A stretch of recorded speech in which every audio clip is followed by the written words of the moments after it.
All right, now, guys, get excited because I am pumped up for our guest today because I have been following him for quite some time now. I guess it was 3 years ago. I saw him speak in Dallas. I said, this guy knows what he's doing. I bought his home study program on owner financing. It's a great program, which we'll talk about here in just a second. But I'm excited to have him on here because he's done so much in the business. Now, he's a podcaster. He has a podcast, which we'll talk about. He is a speaker and author of the series of books called My Life in 1000 Houses. He's a consultant, mentor, and coach to successful students all around the country. He's a product creator, a high-level businessman, an entrepreneur. He's also a successful real estate investor. And today he is my guest. Let me introduce you to Mitch Stephen. Wow, that was a whole mouthful. It's a lot of stuff you've done, so it takes some time to get it out. Yeah, but everyone thinks, wow, how do you do so much stuff? I says, well, it's all over a period of time and with lots of help. Well, I mean, that's what we're going to talk about a little bit today, because to be a successful entrepreneur like you have to build a team and put systems into place, which we'll dig into in a little bit. But kind of give my audience a second to introduce yourself to them and kind of explain. I want to talk about how you started building your business with rental properties, and then it got to a point where many investors are at right now, which is just too much. They're not bringing in enough money. They're paying all their cash flow, using all their cash flow to pay off their liabilities. And all of a sudden they basically get burnt out, right? And so you transition to owner financing. So kind of let's go down that path. Okay, well, I mean, I bought the myth, man, and I think it's probably one of the biggest myths perpetrated on the young investor today is the buy and hold myth. Be the landlord, accumulate a bunch of houses, and it always starts out with, well, if you buy a house and you owe 500 and you sell a house, and then you rent the house, and you're collecting 900, you're making $400 a month. That's $4,800 a year in cash flow. Now, bullshit. You're not making that. You just assume that nothing went wrong and you're responsible for every single thing on the planet to do with that house, from the hot water heater to the front door to the sprinkler system, roof, stove, faucet, shower, knob, button, drawer, cabinet, carpet, everything, and they just blow past that like it's nothing, and it starts to piss me off, really, that they're selling this big old bag of crap. And so I had 25 houses, and I was supposed to make $7,500 a month on paper. I knew I wouldn't make $7,500. I figured, because my freedom number at the time was $3,500 a month, and so I says, well, I'll set up where I can collect. It's possible to collect $7,500, but I know it won't all work out perfect. But at least I'll be able to keep half. I didn't even keep half. I lost like $1,000 that year. I didn't even make a penny. I lost $1,000. Yep. Worked all year. And so I said, I want out. I tried to get out, and I couldn't think of how to get out, because the houses in the neighborhoods that I owned houses in, weren't affluent neighborhoods, and the people couldn't get loans. And some of the houses might not even been able to qualify for loans. At least not after the renters got a hold of them. They were able to qualify when I got the loan, but then I put a renter in it, and all of a sudden it's not going to qualify, because guess what renters do to your house? They tear them up and then they move. And so I had one renter tell me, I got to leave. I says, why are you leaving? He says, well, the house smells like dog crap. You know why it smells like dog crap? You got 7 dogs in there crapping on the floor. So I was trying to get out, and I couldn't get out, and I was starting to get afraid, and I hired a mentor with my last 10 grand, and he introduced me to a concept called owner financing, and I didn't even believe in the subject. I collected $3,000 for each of my 25 houses as a down payment. Most of the people that were in them, or half the people that were in them, stayed and gave me $3,000 and became the owner. The other half I had to push out and find someone to give me $3,000 to move in. And I did it all in about 90 days. And if you do the math, 25 houses times 3,000, I had 75,000 in the bank. It wasn't a refundable deposit. It was my money. It was a down payment. And that $7,500 that I was supposed to hit the bottom line as a landlord, as a buy and hold guy, as the owner financier, it was actually hitting my bottom line, and I was ecstatic, and there was no phone calls. Every now and then one guy would try to call me, and I say, no, let me understand this correctly. This is your house. You own it. Is that right? You own the house? I say, yeah. Why would I come fix your toilet? Yep. It's your house. So that was the transition. And then the note buyers started calling me, and they wanted to give me about $15,000, $18,000 per house, per note. and they were hitting me with a pretty heavy discount, but I was still going to make about 15 grand per house average. And so if you do the math, I went from being this don't wanter, really horrified landlord through this little transition period, and I woke up and I had $500,000 in the bank, and I thought to myself, I wonder how fast I can create a note and sell it. Yep. So I started creating notes and selling them on the day that I made the note to people like Associates and Colonial Funding and all that stuff, Eddie Speed and those guys. Yep. And then that ended one day when Associates closed, like it ended that night. And it was we call it Black Tuesday. And my way, just like in your past, you had a business that you had that shut down overnight. And it's like, oh my God. And that's when I learned. I was in a panic for about 2 weeks because I couldn't sell my notes. And that was when I learned. I said, and I had 50 houses in inventory that I was selling when they closed. I had 50 vacant houses in my inventory. And then it dawned on me, wow, if I just load these houses with 3, 4, 5, let's just say $5,000 down payments times 50 houses, what is it? $250,000. And then I collect rent and I average like $500. I mean, I sell them on owner financing and I collect payments. And my cash flow is $500 per month per house. So there's another $25,000 a month coming in. What's wrong with that? Why do I have to sell a note? I mean, if I just sell them and get the down payments, say average $5,000, there's $250,000 cash in my bank account. And then they're all going to owe me basically $500 a month cash flow, difference between what I owe and what I'm collecting. And I'm not a landlord. So if you can't live off of $250,000 in the bank and $25,000 a month, I mean, just go shoot yourself. Yeah, I mean, like everywhere I go, like people are so, I guess you could say they're drinking the Kool-Aid. They want to build a rental portfolio. They got this mindset that, 15, 20, 30 houses are going to retire them forever. And I like, that's why I like you, is because you kind of tell it straight. You let everybody know. And I think it's kind of, the optimist thought process of an entrepreneur. They jump in and they see everything as it's going to go 100% correct, right? Just like you're talking about, without any repairs. Or when they're flipping a house, they say, well, if it hits the top of the market comps and I hit my repair budget, I'm going to make 30 grand, and then they make like 6 or lose money. It's because they kind of been, following this thought process that these traveling gurus put into their mind that they're going to be a millionaire overnight, and it's just not that case. Well, they gloss over the problems. I mean, because they're trying to sell the dream, and I get it, and it's okay, but to a point, I think you do a disservice to people if you don't tell them the downside of it. My book, My Life in 1,000 Houses, Failing Forward to Financial Freedom, was really a book about what happens after the Get Rich seminar. It's like, this is what really happens, guys. I guess it's what really happens. What happened to me? I could say that. This is what happened to me. I don't know what happened to you, but look, I went to this seminar and drank the Kool-Aid, and I went out here and look what happened to me. And I'm falling down all the time. I mean, I fall down so many times in that book, my nose should be flat. And anyways, so I think people appreciated the fact that I don't know if to bring this up or not, but I was writing that book at the time. I didn't know it. I was writing that book because my brother had died, and I was grieving. And Forrest Gump ran, and Mitch Stephen wrote for whatever reason. And I've heard that it's not unusual to want to catalog your life when you have a tragedy happen. And I was inadvertently cataloging my life. I never planned to write a book. I didn't want to write a book. I didn't want to sell courses. I didn't want to do all this stuff. But I wrote that one book from the heart. And quite frankly, I didn't give a crap what anyone thought. I was dying inside. And so I wrote this really, really honest book. And that was the special sauce that made it resonate. And it was all by accident. And then people started asking me how and why and how can I? And I just got so many people asking me from the book. I just got tired of saying no. And I started exploring the idea of what if I said yes? And that's how I got here. So. Yeah, guys, go ahead and check out his books. He's got so you now have 3 books in your series, right? So you put one out in 2014 and 2016. The one in 2014 is the 200 plus deals, teaching people how to find deals. And then what's your new one about? Well, the second book was My Life in 1,000 Houses, 200 plus ways to find bargain properties, because that was the biggest question of the day. Because right now, even today, I'm buying about 100 houses per year. Now the economies are so hot right now. And I've been through 2 recessions, so I'm not following that bend upward right now. I learned from the last 2 recessions. I'm going to buy less houses and make sure that they're still great deals. So I'll probably maybe buy in the 70s, about 70 something houses this year, because I'm starting to see that trend come around for the 3rd time. Everything's going up and up and up. And I don't want to be buying this stuff at the top when it goes down. Yep. So I'm holding back.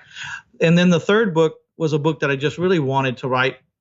to show the other side of the buy and hold coin. There is a different side of that coin, and it's called the owner finance strategy, where you can have the cash flow and not have the liabilities of a landlord. And so I wrote the book, My Life in 1,000 Houses, The Art of Owner Financing.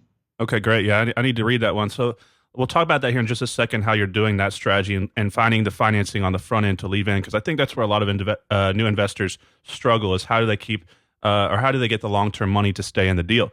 Now, the deals that you were doing that I was followed you on originally about 3 years ago, where you're creating note and selling the note, I actually bought Mitch's home program.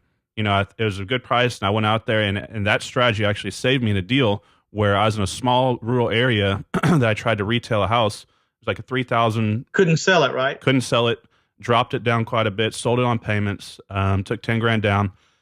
Seasoned it for about 6 months because nobody would buy the note, and then finally I sold the note. I ended up making about $27,000 on that house, and I probably wouldn't have. I wouldn't have done that if I didn't know the strategy from learning from you in your home study course. So guys, you can pay a few $100s and learn how to make tens of thousands of dollars. Pretty good return on investment.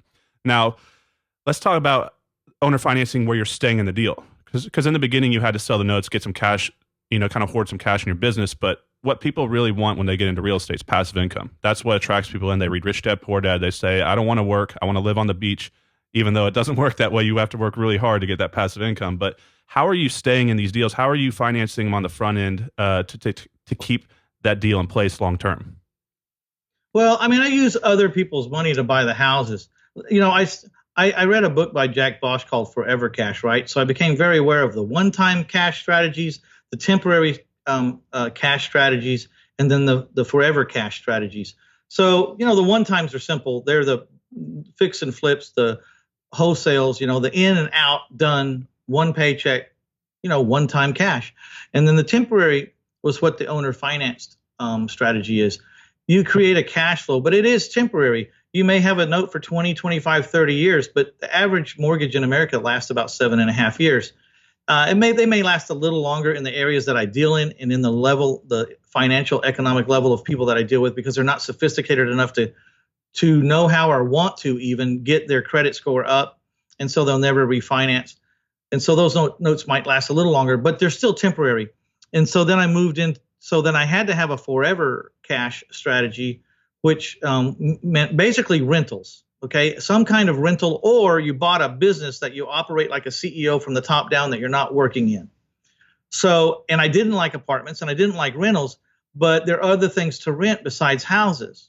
And so I got into the mini storage and the boat storage rental, and that's my forever cash strategy. So I flip houses, owner finance houses, sub 2 houses, retail. I house my ass off, and then I take all the money I make from houses and I buy forever storages, boat storages and mini storages. And I love renting those because I'm not displacing families. It's not a big a fight to get people out. Most of the time they're just leaving. You know what I mean? It's not the conflict that it is when you're trying to move someone out of a home and they maybe don't have a place to go. Yep. So the typical deal for me is, and you're right about this, the finding the private money or finding the funds is the difference between making a good living in this industry and being a multi-millionaire. I got really good at finding private money. Part of it was not that I was that great at finding so many people. The other half of it was I found a handful of people and I paid them the way I told them I was going to pay them. And what do? They give me more money. And when they run out, I ask them for a referral and they give me their parents or their uncles or their aunts or their friends, Yep. So today I have $12 million worth of private money. And so this is how it works. If I see something I want to buy, I pick up the phone and go, hey, I got a house I can get all in for $50,000. I want to borrow $52,000. I've checked out the rents and I can back into the formula and I can make this guy who's paying $1,000 rent, I can make him the owner of this house if he pays me $100,000 for the house. So I'm going to buy the house I can buy it for 50. I'm going to borrow 52 from you, Mr. Private Lender, and I'm going to pay you 8% interest only for 5 years. I have the money and it's non-recourse and it's collateral only loan. And I'll send you a payment, 1/12 of 8% every month, and it equals 8% annual interest. And the first question is, why are you borrowing 52 if you only need 50? And I said, well, finding houses isn't free. It costs about $2,000 per house to find them, and I need to get that money back because I'm doing about 100 houses a year. If I leave $2,000 worth of advertising in any house, just do the math real quick. What is 2,000 times 100 houses? It's $200,000. Yep. Does anyone out there have $200,000 to leave laying around? No. So, and so my payment is not this number, but it's a little bit less. But let's for round numbers. I owe this guy $350 a month. I already know based on the rents. See the basic. What's the word I'm looking for? The core belief of the owner finance strategy is that a guy paying $1,000 for rent would rather pay $1,000 to own. Yep. And so I go find out what the rent is for this house, and this is how I know how to offer 50 is because I figured out that I can sell the house for 100 because I take the rent, I minus the taxes and the insurance. And let's say $1,000, if you minus 150 for taxes and insurance, leaves you $850 for principal and interest for this guy in this house. That's how much he has for principal and interest if he's going to own this house at $1,000 a month. Yeah. And so if you just use the multiplier 115, 115, it'll get you to the conclusion that you can borrow like $97,750 on this and that'll eat up $850 a month principal and interest if you use the terms 10% in 30 years. So if the guy can afford to finance basically $98,000, what is the sales price? Well, I always add 12% on top for a down payment. So 12% on top puts us roughly 12% of $98,000 roughly puts you at $110,000. I just deal in round numbers, okay? I don't split hairs. I don't do change. I don't do it's either. It always ends in the word thousands, So 110,000, they give me 10 or 12,000 down. They finance 100,000 at 10% for 30 years. He owes me about $850. He's about the same place. I'm collecting $850 a month.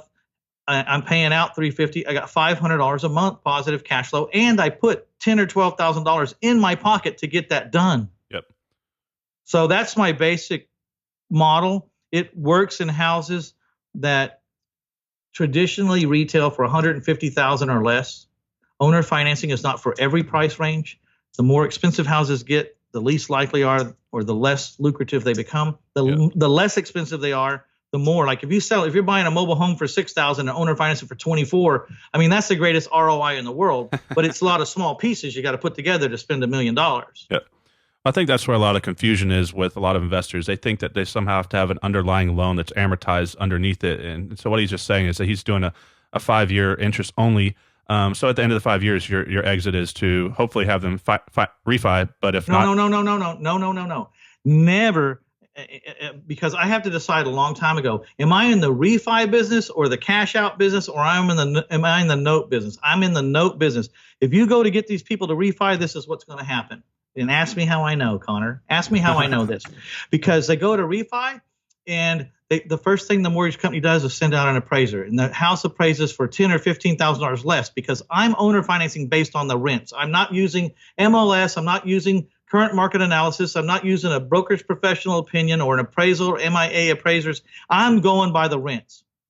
The rent says that this guy's happy paying $1,000 to be a renter. I'm assuming he's going to be more happy paying $1,000 to be an owner. The separator is, do you have a down payment? I'm selling my houses at a premium, and so that's the number one thing. I sold them a house over cost. It's not an issue until the day that the appraiser walks in and says the house isn't worth $110. Yeah. then it becomes an issue because it's some authority coming in and telling you, not taking into consideration that you've provided terms to a guy who couldn't finance a bicycle. Yep. Okay. Then the mortgage company sends out the inspectors for the inspection report, and it comes back with 5 pages worth of stuff because I sold the house as is, where is, with all its defaults and imperfections and without warranty or guarantee expressed or implied. Okay? So then they come back with 40 pages of how this house is all screwed up, and all of a sudden you're an asshole. So if you want to try to refinance these people out, be prepared. They're going to leave, and you're going to be an asshole. Yep. They're perfectly happy for the 5 years before that happened. Perfectly happy. Yep. Until that happens. And so if you read my blog, 1000houses.com, and read the article, Why I Finance at the Terms I Do, or Why I Borrow at the Terms I Do, That's what it is. Why I borrow at the terms I do. There's 12 pages written on all the different ways to exit. Yep. Okay. But let's just say this. I have an 8% non-recourse collateral only loan. So if the worst thing that happens, Connor, is that I collect $12,000 down payment and I collect $500 a month for 60 months, and then I have to give the house to the guy who loaned me the money, is that a bad deal? Let's do the math. 500 times 60 months is 30,000, and then the 12,000 in the down payment, that's 42,000. So I made 42,000 in 6 years, and then I walked away. Yep. So when you're now, if I walk away though, they're not going to loan me any more money. So while that is an option and a choice, I've never exercised that choice in my career. Okay. Not once. And when you're selling it on payments, you're structuring it on what type of length of loan? Like, so how long are you going to take interest only payments for? So 5 years. No. I'm borrowing at interest only 8%. Yeah. I borrow the 52,000 at interest only. I sell on a fully amortizing 30-year note. Correct. Yeah. So basically, at one point though, you're going to have to pay off the underlying lender. And how long do you? At 5 years. Oh, so you are at 5 years. Okay. So part of that article, I mean, we can go through it, but I can. What do you think that house will be worth? It was worth it was worth 110 when I sold it, or 100 when I sold it for 110. What do you think it's going to be worth in 5 years? If this guy does any improvements at all, adds a bedroom, puts in a pool, adds a porch, puts in a concrete driveway, whatever the deal is, if he's building this house up, a lot of times I sell houses that have holes in the roof and unlevel foundations, and one of the requirements is that they have to fix those two things before they can move in. Yep. So the value goes up. Anyways, in 5 years, what will the house be worth? If the house is worth 120 or 130 and you owe 52, you think you can refi at 4.5%? Yep. 5%, 6%? Do you think you could sell your note for par? Yep. A 10% note where the note is still, that's why I do 30 years. At the end of 5 years, they haven't paid me down but like $3,000, $4,000. They still owe me $86,000. The house is now worth 130 or 140. I owe 52 underneath. So there's all kinds of ways to get this done. And here's the biggest thing is banks always want to know when you're going to pay them off. Private individuals get mad at you when you pay them off. They want to, how fast, hey, why'd you do that? How fast can you get my money back out? I don't have this $350 a month coming in this month now. What am I going to do? Yep. And so you could just get them to re-up, or you could replace them with another private lender who's mad at you because his house paid off, when you're trying to get his money out. It would take like 15 years for there to be a problem, for them to owe as much as you owe. What would a house be worth in 15 years? Yep. What would the note be worth in 15 years? There's so many mathematical ways that it works out. But the worst, I always look at my back door, the worst back door ever. And if I can live with that, then I'm good. The worst thing is at the end of 5 years, I got to give my house to my lender. Yep. Yeah, I didn't know if you were, structuring on a 15-year or 30-year note, because if you're taking 5 years and renewing that loan with your lender, then you're getting pretty close to where the principal is paying down. So are you having any trouble selling a 30-year note versus a 15-year note at the same percentage? Well, see, what you're thinking is institutions. I don't sell my notes to institutions. I sell my note to that doctor that wasn't happy with 8%. So I come back to him 2 weeks later and say, hey, I've been thinking about this. I can get you 10%. You just got to take more risk. Buy my $90,000 note for $90,000, and you'll have it out at 10% because the face value of the note's 10%. He goes, well, how much is the house worth? I said, I sold it for 110. He goes, not quite happy with that spread. I said, okay, instead of buying the remaining amount of notes, let me hold 5 years worth of payments. Let me hold the last 60. Now you only got to pay me 87 for that note or 85 for that note, and that give you a little more cushion. But see, I didn't discount my note, did I? I traded some money today for a whole lot of money tomorrow. That's a trade. That is not a discount. Yep. Because he had to pay me less because I kept 5 years of the last payments. Yep. Okay, so a lot of people are going to be real interested in this. Like we were talking earlier, people get this surge of optimism that they can go out and conquer the world. If they jump into this strategy, what is the real risk? Because I know you told a story one time when I saw you speak about you had a bunch of properties. The bank called them all due on you, or they said you needed to bring in $1 million. You had X amount of time to bring it in. Can I go over that story real quick? Because I thought that's why I quit using banks. Yeah. I use private money, and they can't call the note on me. They either get paid or I can give them my house. That's the two choices. I have those two choices. When I explain the process to them about the possibility of them loaning me the money, I tell them I'm going to have two choices when you loan me this money, and I can exercise them anytime I want. I can pay you the payments, or I can give you the deed to this house. And either one of those are within my choices. I can hold my chin high. I've not failed you at all. If you don't like that house for the money you're loaning me, then don't do this deal, because I absolutely have the right to give it to you anytime I want to. Now, that being said, Mr. Doctor, Mr. Lawyer, I haven't ever given a house to anyone in 15 years. Okay. I mean, 1,500 houses in 22 years. I have never given a house to anyone. I've never been foreclosed on by anyone. I've never filed bankruptcy, chapter A through Z, whatever they are, chapter 13, 12. I've never filed any of that stuff. And if you're loaning me the money hoping that you're going to get my $100,000 house, don't do it, because you're not going to get it, or at least no one ever has before.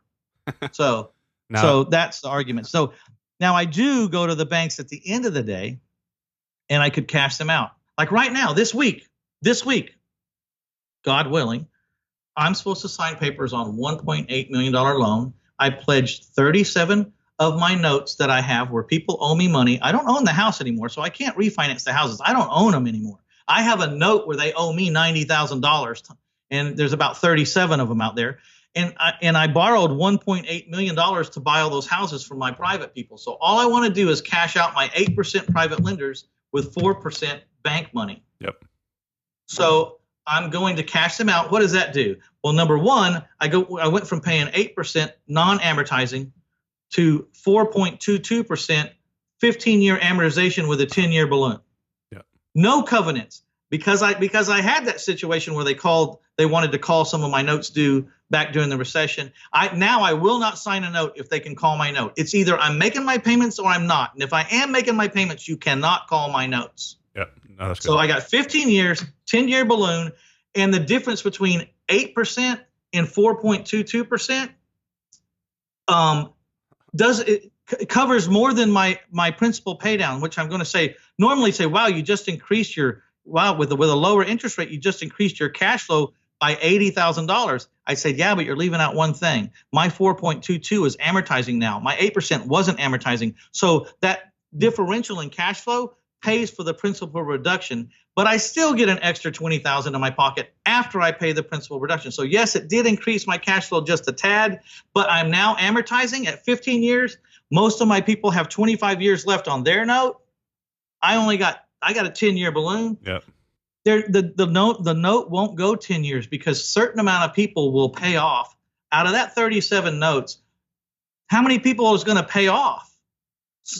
Something's going to happen. They're going to sell the house, and someone's going to get a new loan to buy it from them. The house is going to burn down. The insurance company's going to pay for it. They're going to sell something's going to happen. And by the end of 10 years, there might only be like 8 notes left. Yep. Or 10 notes or whatever. And so the balloon's going to be a non-issue. Yep. What would the value of those houses be in 10 years? And what would I owe? I'll owe like $180,000. I'm sorry, $250,000 is what I'll owe if no one pays me off. Yep. So anyways, I could talk about that for a long time. But the banks that do this are not the Wells Fargos. They're not the Bank of Americas. They're that little community bank where the guys on the board have the last name of the guy who started the bank 3 generations or 4 generations ago. And they can actually make a rational decision as to why this makes sense. And they can actually pick up the phone and call you and ask you a question if they don't understand something. And they're humans. Yep. And they're businessmen, and they understand what a business deal is and what it's not. And the community banks will finance you. Bank of Shirts, Texas State Bank, whatever, these little bitty banks. Yep. I mean, guys, so he can go on forever about owner financing. I mean, really, some of y'all have never even heard of owner financing. If you're looking to get into real estate or owner financing, check out Mitch's books, his programs. He has a consulting and coaching program, which we'll talk about here in just a second. But he mentioned he's done over 1,500 houses. He's been in the business for 20 plus years. You can't get to where he's been or where he's at now unless you have systems in place. So How has technology kind of changed your business and help you scale? Because I know you don't even see half these properties. You put systems into places, which is where I see a lot of investors kind of struggle to get out of that solopreneur phase into actually growing a real business. They can't pull themselves out of the day-to-day functions and kind of delegate off. They just can't do it. It took me 15 years to do it. I mean, I was really one of those guys that I had to do it. I had to do it. It's all about, it doesn't work without me. Bullshit. It does work without you. But I had to get to a point where I couldn't do it anymore. And I was faced with the fact of burning up, burning out, burning down, and not having a business, or I was going to have to change it. I actually held on until I just couldn't hold on anymore emotionally and physically do everything. Yep. And then I got my back against the wall, and I said, I'm going to have to figure out how to get people to help me do this, or this business is going to end because I'm going to fall down. I can't take it anymore. Yep. And it's not fun anymore. I can never get ahead. I can never catch up with my workload. It used to be fun to have all this stuff to do when I was, 20 years ago, when I was full of piss and vinegar. But as you get older, other things become important. But, you don't want to lose your business. I went to a mastermind. The first thing I did was I spent an exorbitant amount of money in my book and went to be in a room with a whole bunch of people that I'd say 50% of them could wipe their back end with my financial statement. And I went to there and I saw people doing 100, 150, 200, 250 houses a year. I saw a guy whose goal, he was 65 houses short. And his goal next year was to buy a house a day. Now, these guys are buying all over the nation in some bulk stuff. And I'm talking about, I did 1,500 houses in my hometown of San Antonio. So it's a little bit different. I'm not playing a nation. I did it in one town, yep. Which has its advantages and disadvantages. I mean, in one town, I'm pretty much an expert on every neighborhood after 22 years and 1,500 houses. I know the culture of my town. I know where the houses are going down and where they're going up, and I know everything about my town. But the first thing was there was social proof.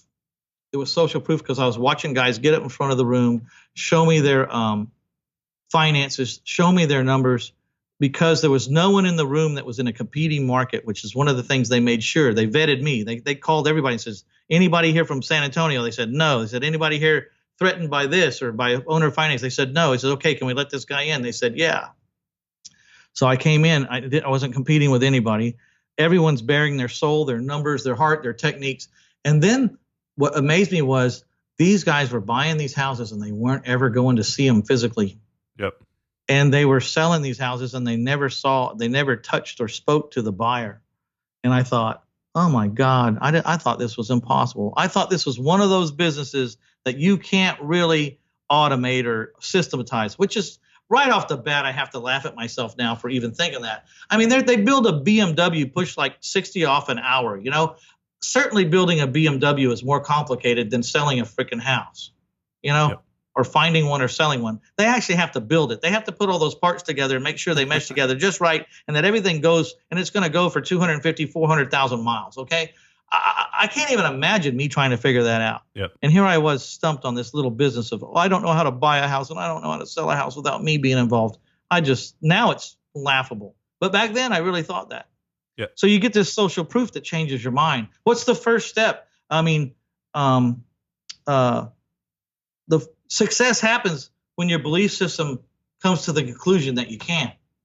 And so I changed my belief system when I went there. I walked out of there. There's no way I could say anymore that this business is not systematizable. It absolutely is. I just watched 40 guys show me how they did it in various ways and various numbers. So I went back home for a year. And the hardest part was, for a lot of people, I'm coaching some people that this is their sticking point. They can't do 50 houses a year or break their record of 45 houses last year. If you're going to start systems, you're going to have to take a step back. You're going to only do like 20 or 25 houses this year because you're going to spend half the year figuring out how to get yourself out of this business. And a lot of people can't or won't take the pay cut for the year. Yep. You got to take a pay cut for the year to figure it out.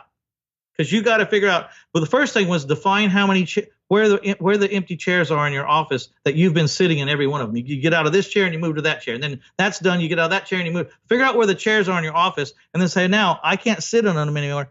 Whose ass am I putting in this chair? And what does it look like? Who do they look like? Who are they? What does this guy need to be to do this job? And what does the guy need to be to do that job?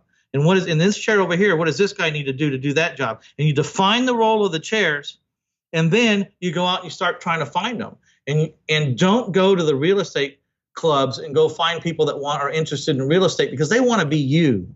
I don't want people that want to be me. I want people that want to do their damn job and go home.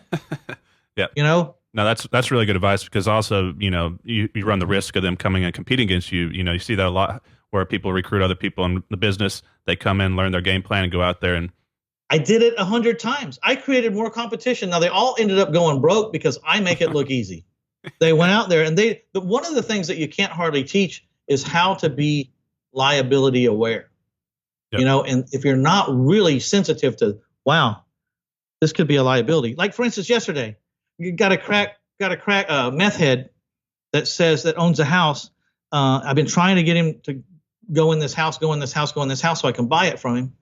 And he says, well, I just put it on a lockbox, just go in without me. My liability side says, no, the first thing the meth head is going to say is that I stole $1 million from him. He's going to cause me a problem. Yep. I mean, it's a setup.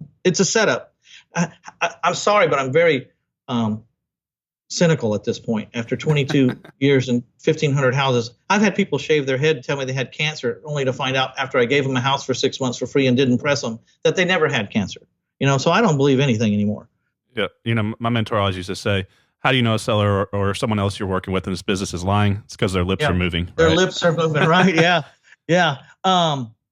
Buyers are liars, sellers are liars. They're all liars. I mean, they're not telling you the truth, and they're not telling you everything you need to know. Yeah. But so you have to be an expert at figuring it out. So the other thing, so I started to, I was using my instincts to find people for these houses, and I would interview these people. I really like this guy, and we'd put him in, and he'd be horrible, or she would be horrible.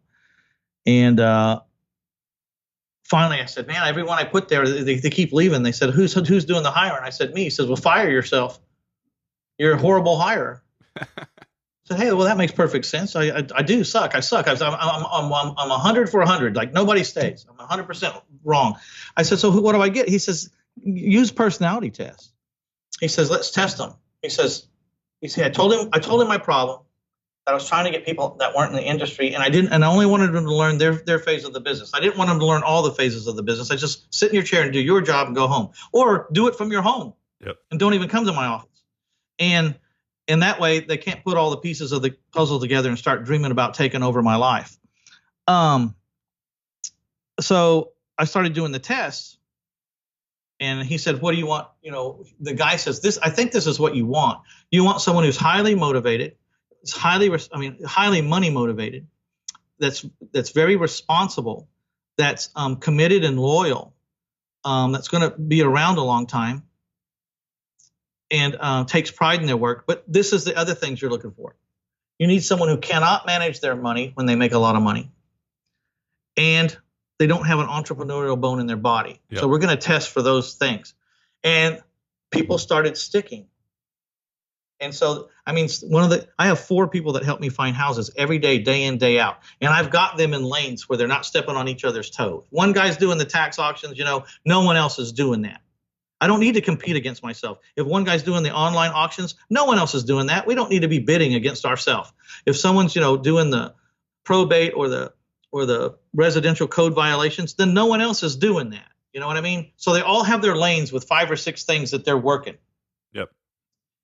And we have one virtual assistant in the Philippines that puts together the list for all these guys every day. At least once a week, the list is rejuvenated with new names that weren't on those lists last week.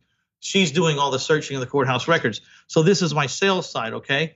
They all get paid upon success. Nobody gets a salary. Everyone's a contract labor worker. They have no hours. They don't even have to come to my office. They don't come to my office. I don't have to provide a seat for them or a computer for them or anything for them, because it's just, I'm going to train you how to do this one thing in these areas.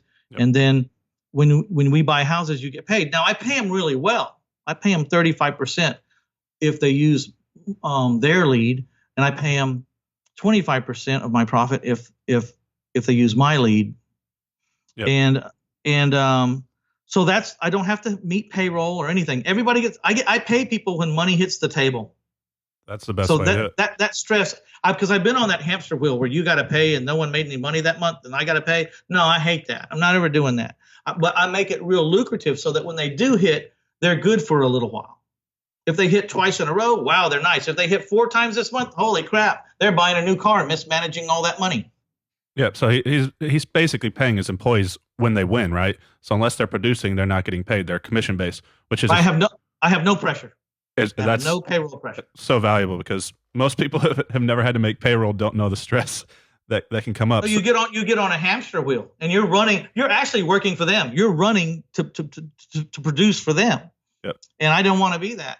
So then, so the sales side, have I covered the sales side good enough? I mean, we can talk about it for a long time, but I think that's in a nutshell. And then my other side is my sales. You got to have at least 2 people in sales because no one can work 7 days a week, 365 days a year. There's no way that it can happen. So you need at least 2 people. Now I have one person, but we call it one family. They have 8 people in their family. They're all adults. And this lady really knows how lucrative this sales can be. She did it on her own for a while, but I told her you're on your own right now, but I'm looking for your partner, and you guys are going to have to share hours or give each other weekends off. I'm going to demand that you work 4-day work weeks, all of y'all, so that the 4 days you're on, you're good. You got 3 days to rest, take care of your stuff. I don't want to hear about, I had to go home and do this because I'm giving you 3 days off in a row. But she says, well, can I just have can I give my family members the job? Can I run it if I tell you I have 8 people in my family that will cover my bases? I says, well, show me, because you can't work every day. You have to show me the days off and take selfies of yourself at the zoo and at the beach, and I'll let you do it. Yeah. And so, anyways, it's been going good. I pay my salesperson 25% of the down payment. And so they got to keep the carrots in the right place.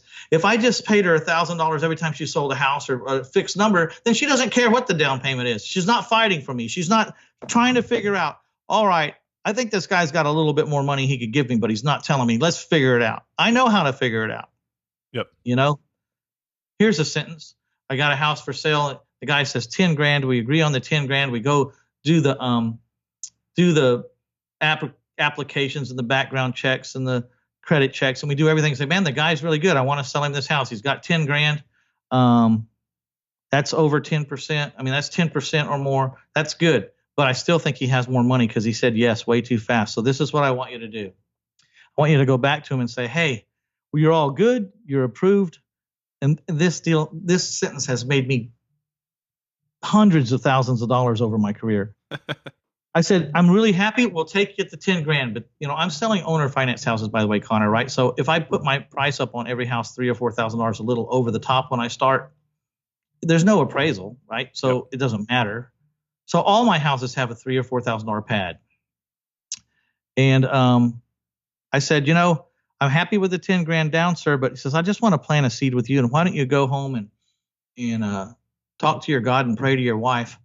And for every 1,000 you give me over the 10,000, I'll take 1,000 off the price. I'm going to double your money. But I'll take you as you are. I'm not renegotiating the deal, but I'm just giving you an opportunity. You want to put down an extra 5? I'll take 5 off. That's the 10 grand less you owe on this house. And almost every time they come up with at least 1,000 or 2,000. Sometimes they come up with too much money. I say, well, I can't do that much. I can't match that much, but I can match this much.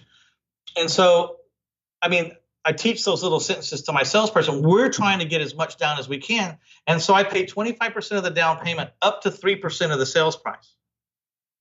So on a $100,000 house, 10,000 is 10%.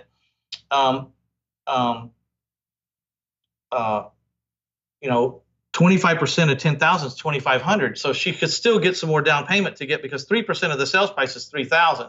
So if they put $10,000 down on a $100,000 house, she's getting 25%. She's getting 2,500. So you need to get more than 10%. If you can get more than 10%, you'll make $500 more. Now let's say that my salesman comes to me and says, Hey, I got 30,000 down on that $100,000 house.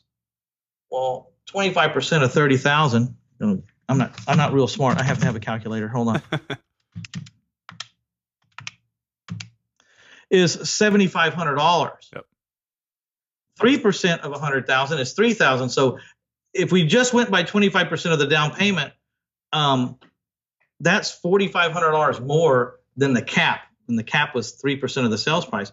But I can bonus anybody anything I want, anytime I want to. I'm the owner of this company, and they got $30,000 on that house. So at the, I'll give it. I said, well, you maxed out at 3,000 on that house, so here's your 3,000. But at the end of the month, I might say, without tying it to the deal, because I don't want to tie it to the deal, because if I tie it to that deal where she got 30,000 down, I'm going to set a precedent, and then they'll be expected to do it over and over and over again. Yep. So what I just do is at the end of the month say, we had a really good month. You did a great job. I'm going to give you an extra $2,500 bonus just because you did a great job. All things considered, the 4 houses that we sold and all the down payments from the 4 houses and everything, I think it was a great job. And so I just give an inadvertent bonus when people really hit home runs, because they deserve to get a home run too, Yeah, I think that's a great idea too, because when you kind of link your fate and your employee's fate at the same time, and you both have kind of the money both affecting both of you, it makes them produce more, right? And I think what you touched on there was pretty important. So a lot of individuals kind of do not understand sales and negotiations and how important it is in this business. And you just said that one little line, a few words arranged in the right order that you use, has made you hundreds of thousands of dollars. This is what someone like Mitch can help you with.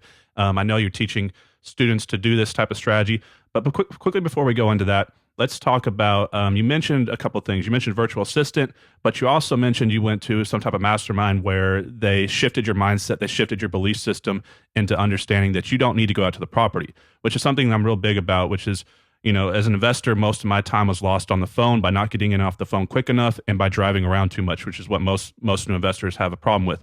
And so by eliminating these two time eaters in your business, you can basically exponentially increase your income, right? So how much of your business is run virtually versus actually inside your office? How many virtual assistants do you have as far as relation to your in-house employees, and how much? Well, I have 2 in-house employees only. One is my daughter, who's been sitting in the administrative chair for 22 years.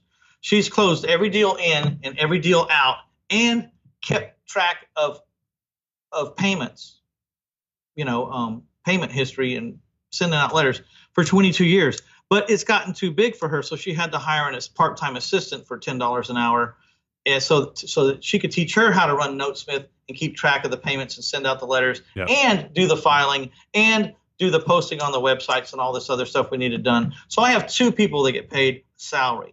Now, I pay my daughter a very moderate salary. I'm pulling numbers out of the air here, so don't relate it back directly to her. But let's say I pay her $3,000 a month, so $36,000 a year. I don't provide insurance or any of that stuff, but I do provide $250 every time a house closes, acquisition-wise, and $250 every time we sell a house going out the door. So there's an extra $500 a house for her. Well, if I'm doing 100 houses, that's $50,000 a year in bonuses. Yep. So so the bulk of her pay is based upon a result, which makes things run the way I need them to run in the company. It's like, if you can close this deal, you'll get $250 more. If you want to sit around and not close it or make excuses why it can't close, then you won't make the $250. You know what I mean? Yeah. Now, I think what you just kind of broke down for people is very, very powerful, because I don't think a lot of investors ever get this. Is they want to scale, they want to grow a business, but they think they have to hire someone and pay them $40,000, $50,000 a year. And what you just said with what a number of other investors, kind of like Wayne Schaefer and Tom Olson that came on here, who are doing hundreds of deals a year, they basically run their business just like you, where they hire good people, but it's mainly on commission based, but they give them big bonuses, big commissions, and tie their success into your success as a business owner. Because this allows you to bring people on without having that huge overhead and being able to sleep at night, right? If you're not bringing any income in. Yeah. So when you're a one-man shop, there's all these hats that you have to wear, and it's impossible for you to be that good at all those things. I mean, from advertising to website promoting to social media to hiring to closing to tracking payments to sending out late notices. I mean, there's too much to do and you can't do it. Bookkeeping, for God's sake, check writing on Fridays to everybody that needs a check. Well, there's some things that are very obvious and easy to sub out as third-party contractors, and that would be bookkeeping, collections, sending out notices, posting on your website. There's a lot of things that are real obvious. Yep. The hardest thing to do is to find a closer, like an administrator. And in that instance, I think you really probably need to hire that person in the beginning, and you just give them a really tiny, just cover their overhead paycheck with a commission for every successful deal that happens, and that's where they can really make the money. Yep. Exceed their minimum. Yeah. So guys, I know when you come onto a podcast like this, you hear a lot of information. It gets you excited. We kind of giving you most of the pieces of the puzzle, but not all of them, right? So you need someone to kind of help you put it all together. So Mitch, you have a lot of different opportunities for individuals to work with you. You've got your consulting program, you've got your books, you got your home study programs. What is your best advice, or what is the most valuable opportunity you think for individuals listening if they want to work with you? How do they get a hold of you, and kind of what are their options? Because I think a lot of people would be interested in working with you. Well, my website's 1000houses.com. It's 1000houses.com. But I have a podcast, reinvestorsummit.com, if you want to get me to know me better. Here's the bottom line with me. I do have an online course, runs about, I don't know, $1,500 everywhere in the world. Sometimes it runs for a special. I have a weekly coaching call that's $3,500 a year for the year with a $500 renewal. So if you plan on renewing, it's $2,000 a year. It's ridiculous. It comes with 200 archived hours of Q&A where I'm handling real people's problems, helping them overcome real objections, helping them overcome real fears that they have themselves or limitations, and helping them overcome obstacles that are just in their way. Invaluable to listen to them because, again, there's social proof. If this guy on the other end of the phone talking to Mitch can go out and show up in 4 weeks and have made this kind of improvements, then why can't I? Yep.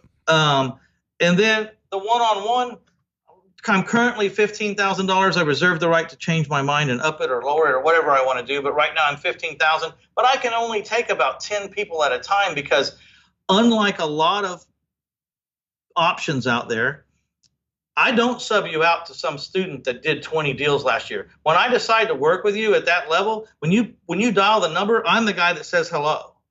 Yep. I'm the guy you're talking to. 1,500 houses, 22 years of getting my you-know-what kicked up into my throat and being punished for bad decisions. I have 22 years of being punished for wrong decisions. I know how to keep you out of trouble. I know how to keep myself out of trouble. I know how to keep you out of trouble. And I know just by instinct, a lot of times how you're talking to me about your buyer or your seller, I can tell you where this is headed. I already know where this is going. I've heard this 1,000 times. This is what they're going to do to you if you don't put in X, Y, and Z paragraph or whatever. Yep. So you can measure a coach by how much money he makes you. That's pretty easy. What you can never measure your coach by is how much money did he keep you from losing, or how many years did he save you before you finally would have figured out this conclusion that makes you an extra $10,000 a year or $20,000 a year. How long would it take you to figure out? It took me 17 years to figure out that sentence. Hey, I'm happy with the down payment we've agreed on, but if you'll give me, for every 1,000 you give me over that, I'll take 1,000 off. I mean, the minute 5 years ago when I figured that out, I probably made $100,000 in the first 2 years from that sentence. Yep. I mean, one phrase, one grouping of words can literally exponentially increase your income, just like you talked about, guys. So I think there's a big confusion, I guess you could say, about the education business right now. So you got all these traveling gurus, right? Guys, this is risky for you. You're not working with the deal maker themselves. If you're working with someone like Mitch, you're directly to the deal maker. There's a huge difference from putting up that type of money, working with someone directly versus having someone teach out of a manual that's never done a deal before. So this is where a lot of investors kind of get burned. But the education side of the business is a must. Obviously, most of y'all didn't go to college for this. There's not a lot of information out there unless you're kind of plugging along into these podcasts or the YouTube channels.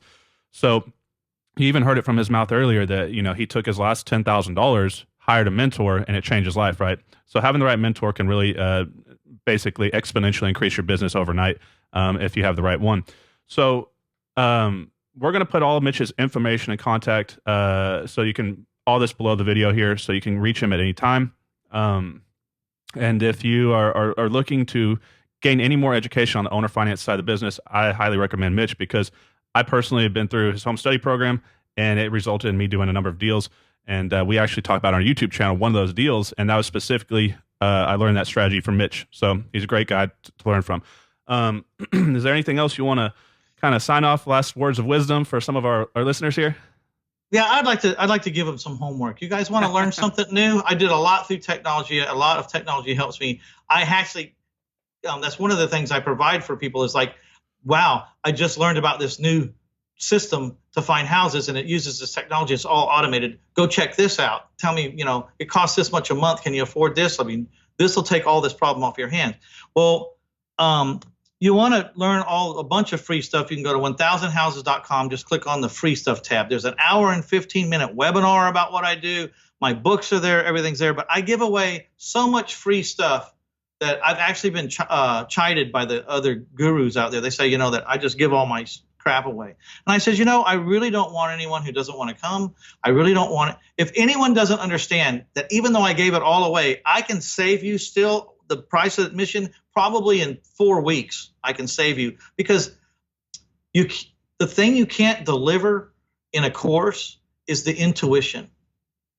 You can't deliver the intuition. When I'm listening to you, my intuition's like in full bloom. You're like, I'm listening to your situation, and you're talking to me about this buyer, this seller. It's my intuition.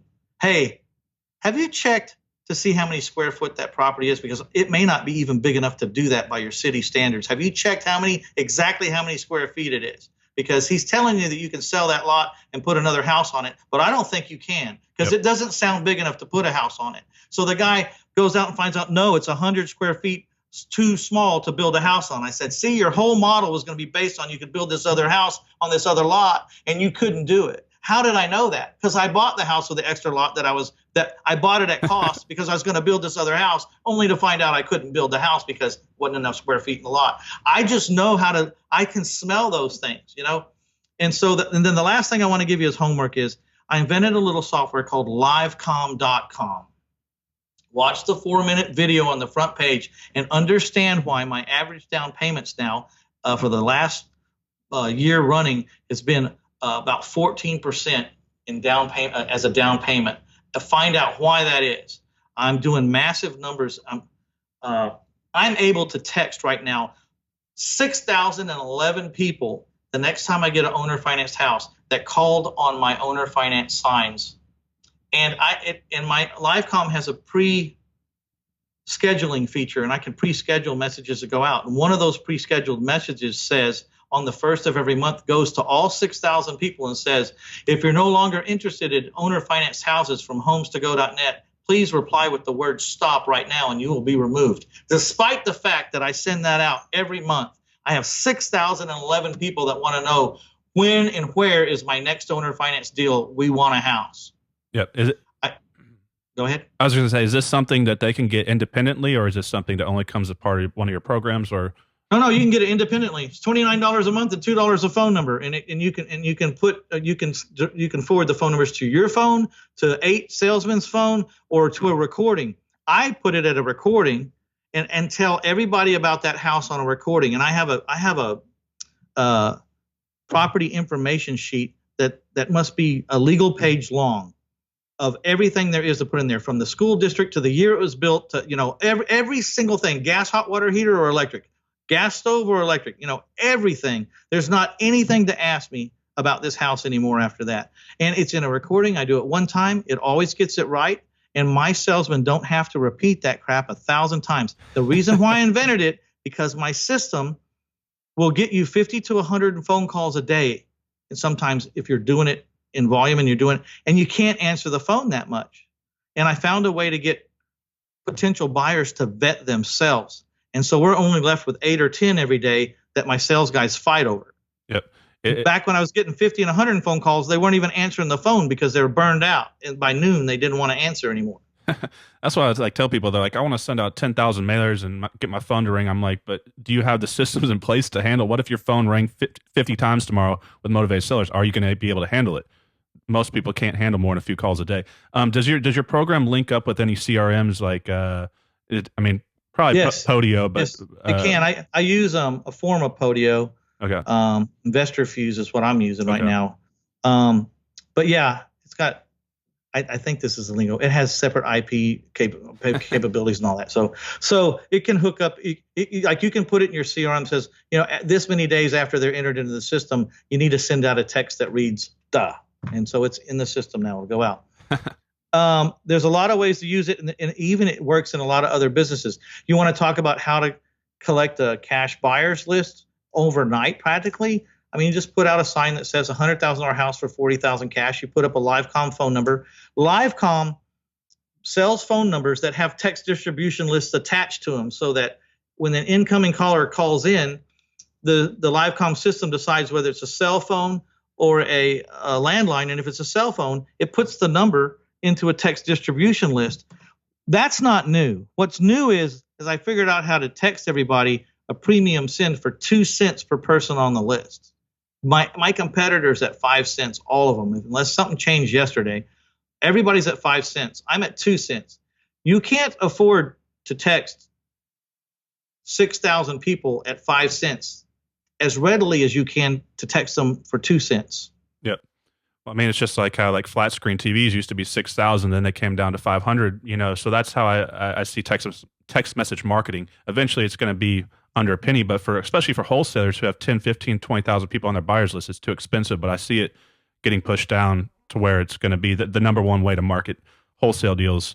And there's a way to target within the target. Like I started grouping numbers like this 5 numbers will be used in the Northwest. This 5 numbers will be used in the Northeast. This 5, around, the 4 different segments. So now I can just text people that looked at how if they called on a house from the Northeast, then I can just send them houses from the Northeast, But that's not really a good plan, because people that want to own a house, are willing to travel wherever they need to go to own one, since they can't own a house like some people. They don't have that many choices.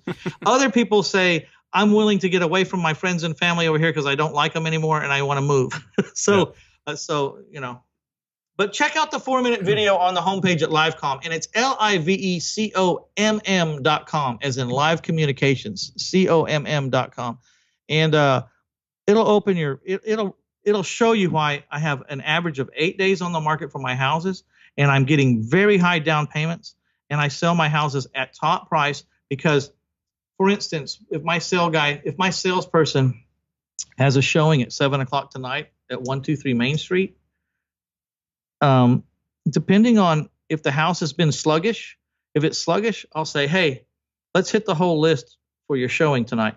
He says, okay. And he'll send out a text that says, I'm going to be at 123 Main Street at 7:00 tonight. Doors will be open, lights will be on. If you want to come see this house, I'll be there at 7. Yep. And here's the tiny URL to click and see the pictures and the whole story on the house. So he goes to show one person the house, and there's 15 people in the front yard. So now we're showing it to 16 people in the same effort. Yep. And now we're competing. People are competing. How are you going? If everybody wants this house and the down payment's $10,000, how are you going to decide? I said, well, I guess I'll start by whoever has more than $10,000. Whoever has the highest down payment will get my attention. That doesn't mean they're necessarily going to win, because if you're a drug dealer or you're someone I don't really care to deal with, and you got 15,000, I'd rather take someone with 12 that makes an honest living. Yeah, it's always good to create scarcity when you're selling a property, because it's going to get bid up. Guys, go check out LiveCom. Mitch, very grateful, very thankful for you coming on here. I appreciate you. You gave a great interview. Guys, I guess my last final words of wisdom for you or advice would be, if you're thinking about getting into this business and you're serious and you're going to put up money for education, be very careful with some of these traveling gurus out there, guys. If you're going to put up that type of money, at least work with someone who's been in the business for 20 plus years, right? Like Mitch or some of the other guests that we've had on here. Make sure you know who you're working with. Don't just go write a check or swipe a credit card. Make sure you have some credibility or proof behind them. You can hear Mitch on here. Clearly, he knows what he's doing. He can help your business. Man, Mitch, I appreciate you coming on. Hey, it's been really great, and I enjoyed getting the chance to talk to your audience. Happy house hunting, you guys. And like you said, if I'm not your guy, that's fine. If I am your guy, that's fine too. But find someone who's who is where you want to be, who's the kind of person that you want to be when you get there, and that's really doing what they say they're doing, and get some help. I always say drill down, get as much free stuff as you can, narrow the field down. But when you get positive about the strategies that you want to use, then that's the time to write a check to somebody. But like Connor said, you got to vet the hell out of them, because everybody's willing to take your money, but make sure they're who you want to be when you get there. Yeah, I mean, what just confuses me, Mitch, is that so many people go through $100,000 at a 4-year education to work for someone else for the rest of their life, but they give up on real estate after 6 months and they won't invest in their education, and it just is just confusing to me. But guys, don't even get me started on that. I didn't go to. Did you go to college? I didn't go to college. No, I did, but I almost dropped out for poker. But I wish I had, because I was so bitter, Mitch. When it got to graduation, I didn't. I mean, I got a diploma, but I didn't walk across stage because I kind of was like, you know what, I'm never going to use any of this. Everybody, forever, I was like, I'd always ask my teachers, when am I going to use this? You're going to use this. You're going to use this. Never used any of it. Everything I've learned has been, post college, real information, learning from people like you, going through your programs, going through other home study programs, doing the podcast, the YouTube. Let's put this in perspective, because I don't want to be known as a college basher. If you want to be a doctor or lawyer, you're really passionate about higher learning, going to college, go ahead. But for you guys that are not fitting in there, or you're feeling like you're going just because people tell you should go, that's not the case. There's a whole bunch of us out there that college isn't for us. We'll do a lot better if we don't go there, and it's going to be a waste of time for us to go there, because we're not relinquishing our brain to them. We're not going to let them brainwash us for 4 years or 8 years into somewhat superfluous learning. If it's not for you, and you have that inkling that it's not for you, then maybe it isn't for you. You better be an entrepreneur if you're feeling like that. So first is make sure that in your heart you're an entrepreneur, and after that, there's a whole nother life out there, and you can pay half as much and deal with people that make 5 times more than your professor. I went for 1 semester. I found out what my professor made. I said, there's no way I'm paying to listen to this guy. If he ain't, and then it became the rule. Back then it was, if they're not making $1 million a year, I'm not listening to them. Today, $1 million is that big a deal. So yeah, well, I mean, it's like these professors at your colleges are teaching in the college setting because they went out in the real world and failed. So they went in, and now they're teaching our kids how to be successful, yet they can't go be successful in real life on their own. It just doesn't make any sense. And it frustrates me, because I see so many people work really hard for 6 months to a year and then give up. And I'm like, look, did you go to school? Yeah. So you paid all this money, went to school for 4 years to live the rest of your life working for someone else, but you're going to give up less than a year to change your life and work for yourself and have the lifestyle that you've always wanted and dreamed of. And then they're kind of like, oh, I get your point, right? And then they kind of dip back in. But it's just frustrating, because most people, it comes down to initiative, right? They don't have any initiative. They don't have any work ethic. And they don't understand time versus value. So they're so used to being conditioned to work for time at their job. When they try to jump into becoming an entrepreneur, they don't understand that they have to create value for the marketplace now to succeed. And they're so used to doing the absolute minimum to get by, to still get their check and keep their job. That's where I see a lot of people fail when they try to make that bridge. Yeah. Sometimes, and a lot of people have commitments, like they have families or they have kids, and they can't just do like I did, where I said, I don't care. They can't kill me. If I have to eat rice and beans, I'm not going away. I'm going to stick here till it's done. Well, when you have a wife and kids, that could be a little more difficult. So, but there are plenty of examples of people that have the job and then they work after hours and part-time. There's people that work to put themselves through college. They were doing double shifts. They college 1 shift and job the other shift. There's 2 shifts, and they made it. There's people that did 3 and 4 shifts. So it's just a matter of how you want it, right? If you really want it, you get it. No, I completely agree with that, because, I mean, people that say, well, I have children, or I have this, or I have that, somebody out there, many people out there had the same handicaps, I guess, if you're saying that's a handicap, and they made it. So what's your excuse, right? So it's just a lot of entitlement today that people just... I say, when people say that, that's exactly the reason why you need to do it, because you do have a wife and because you do have kids. And if you're going to ever get to enjoy them and actually do anything for them, you're not going to do it working for somebody else like 9 times out of 10. And if you do make it working for someone, they're going to have you working so many hours, you're not going to see them anyways. Yeah, no, I agree. I mean, guys, Mitch is a great guy, gave a great podcast. Guys, go check him out. He's got a YouTube channel, got some videos on there. Follow him on social media. Go subscribe to everything he's on. What's the name of your podcast? The Real Estate Investors. It's RE. If you wanted the URL, you can go to reinvestorsummit.com, and it stands for Real Estate Investor Summit, which is iTunes and Stitcher. But if you just want the URL, reinvestorsummit.com, and all the archive stuff is there. So that'll be great. Yeah, it's really good. He's got a lot of good guests, guys. Make sure you go leave a good review on there and tune into that. All right, Mitch, appreciate it. Thank you very much, Connor. Yes, sir. Thank you for coming on. Bye-bye.